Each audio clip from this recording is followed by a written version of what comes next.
You're expecting physical danger?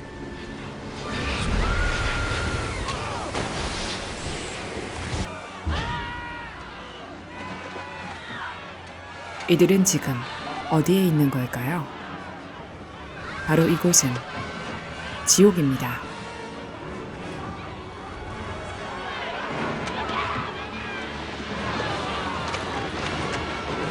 작년에 지옥이라는 드라마가 전 세계적으로 선풍적인 인기를 끌었습니다. 천국과 지옥은 많은 영화와 책에서 꾸준히 다뤄지고 있는 주제입니다. 우리에게 천국과 지옥은 어떤 의미가 있는 걸까요? 어떤 이에게는 현재의 삶이 괴로워 죽어서 천국에 간다는 믿음이 위안이 됩니다. 종교를 믿지 않는 사람들 중에도 지옥에 대한 막연한 두려움을 가지는 사람들도 있습니다. 그래서 많은 종교는 지옥에 가지 않고 천국에 가기 위해 믿음을 가져야 한다고 합니다. 우리는 막연히 더 좋은 세상, 모든 것이 풍족하고 아름다운 천국이 존재할 것이라 믿습니다. 과연 그러한 세상에 간다면 영원히 행복할 수 있을까요?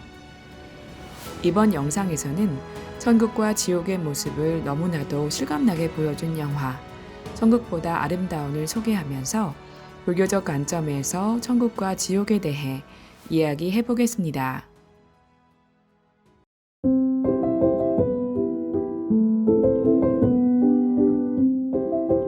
소아과 의사 크리스는 사랑하는 아내 애니와 두 자녀와 함께 행복한 삶을 살고 있었습니다. 하지만 갑작스런 교통사고로 아이들을 잃게 되면서 부부 사이가 멀어지게 되고 이혼의 위기를 맞게 됩니다. 그들은 서로의 아픔을 보듬으며 다시 시작해 보려고 하지만 불행은 한꺼번에 찾아오는 걸까요? 크리스 또한 사고로 세상을 떠나게 됩니다. 죽은 크리스는 천국에 가게 됩니다. 영화 속의 천국은 자신이 꿈꾸고 좋아하는 것은 모두 현실이 되는 세계입니다. 심지어 자신의 모습도 원하는 대로 바꿀 수 있습니다. 천국에서 크리스는 먼저 죽은 딸과 아들을 만나게 되지만 부인 애니를 항상 그리워합니다. 크리스는 애니가 가족의 죽음에 대한 자책감으로 자살을 했다는 사실과 자살을 하면 지옥에 간다는 사실을 알게 됩니다. 사실 자살로 생을 마감하면 지옥보다 더 못한 곳에 갇혀서 남아있는 생을 다 마친 후에야 가야 할 곳으로 가게 됩니다. 얼핏 생각하면 내 목숨은 내 거니까 죽든 살든 내 선택인 것 같지만 결코 그렇지 않습니다. 지금 내가 이기까지는 수많은 생명들의 희생과 노력이 있었기에 내 목숨은 나의 것이 아닌 그들의 것입니다.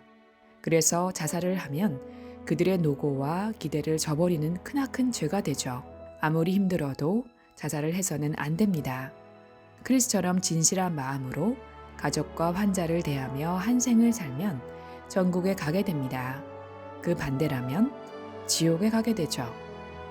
이 생이 끝나서 육신을 벗고 영혼의 세계에 가면 비슷한 수준의 의식을 가진 영혼들끼리 모여 살게 됩니다. 인식이 높은 영혼들이 모인 세계는 서로 배려하고 위해주기 때문에 날마다 즐거움이 솟아나고 당연히 외부 환경도 아름답습니다. 이런 곳이 바로 천국입니다. 반면에 의식 수준이 낮고 사악함에 물든 영혼들이 모여 있으면 서로 공격하고 헐뜯고 싸우느라 편할 날이 없이 괴롭습니다.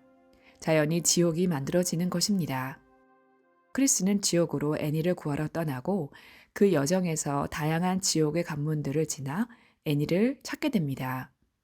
애니는 너무도 황폐한 곳에 홀로 쓰러져 있었습니다. 애니는 크리스를 알아보지 못하고 거부하지만 그는 포기하지 않고 그녀에게 진심을 전하고 그들은 결국 그들이 꿈꾸는 천국으로 함께 오게 됩니다. 사실 결말은 좀 실망스러운데요. 사랑으로 모든 것을 해결할 수 있다는 헐리우드풍의 결말은 좀 식상하다는 생각이 들었습니다. 어쨌든 천국으로 돌아온 크리스와 애니는 사랑하는 아이들을 만나게 되고 크리스와 애니는 다시 환생하여 만나게 됩니다. 영화 속의 천국은 더 나은 곳이 없는 가장 좋은 세상으로 보여지지만 불교의 극락은 우주에 존재하는 여러 세계 중의 하나로 우리가 사는 세계보다 좀 더 나은 세상일 뿐 결코 궁극의 세계가 아닙니다. 그리고 우리가 겪는 갖가지 고통은 장소 이동을 한다고 해결되지 않습니다. 마음속에 증오와 원망, 그리고 삿대 마음을 품고 있는 한 아무리 풍요롭고 아름다운 장소에 가도 순간적으로 즐거울 뿐 머지않아 또 괴로울 수밖에 없기 때문입니다. 지금 현실에서도 어떤 마음으로 어떻게 사느냐에 따라 극락이 될 수도 있고 지옥이 될 수도 있습니다. 즉 극락은 사회에만 존재하는 것이 아니라 우리가 살고 있는 이 세계에 매일 존재하는 것입니다. 선량하고 진실한 사람은 어딜 가나 주변을 천국으로 만들어 갑니다. 반면 악한 마음을 품고 있는 사람은 가는 곳마다 지옥을 만들어내죠. 우리는 마음에 대하여 공부하고 마음을 아름답고 진실하게 쓰는 법을 배워야 합니다. 내 마음 속에 아름다운 화엄의 꽃을 피우면 살아가는 동안도 즐겁고 육신을 벗고 난 후엔 더욱 수려한 장소로 이동하여 샘솟는 즐거움을 누리게 됩니다.